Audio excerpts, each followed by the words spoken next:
The go is an outside release vertical pass route. You can see here in this diagram, the X is running the go. He is avoiding collision by going in, out, against the boundary corner, and then getting up the numbers. It's incredibly important that you stay up the numbers, because if you release up the sideline, the quarterback has no room for error. By releasing up the numbers, you have about this 5-yard area where the quarterback can miss outside and you could run underneath it. The other thing about that is you are not pulling your defender into another route if you leak inside. Okay, you're also not allowing this defender that's on the seam to be able to cover both of you.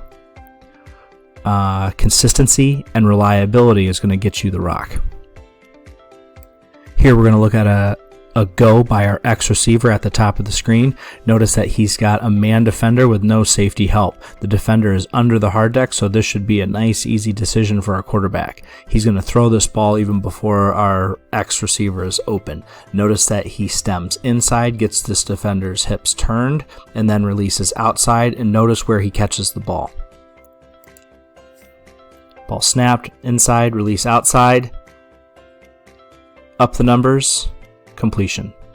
In this clip, we're going to be focusing on the Z receiver, the bottom of the screen. He'll be running his go. However, before we go on, I want you to notice that because we're on the hash, the X and the H have bumped in widthwise. Instead of running up the numbers, the X receiver is going to do his release in, out, up the hash, because we don't want to make too long a throw for our quarterback.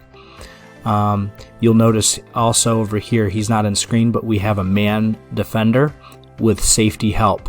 This is where it's incredibly important to stem inside, get that defender's hips turned, release outside, and notice because we're on the hash, he has to push his route outside the numbers a little bit, but he doesn't run up the sideline, and you'll see why that's so important in this clip.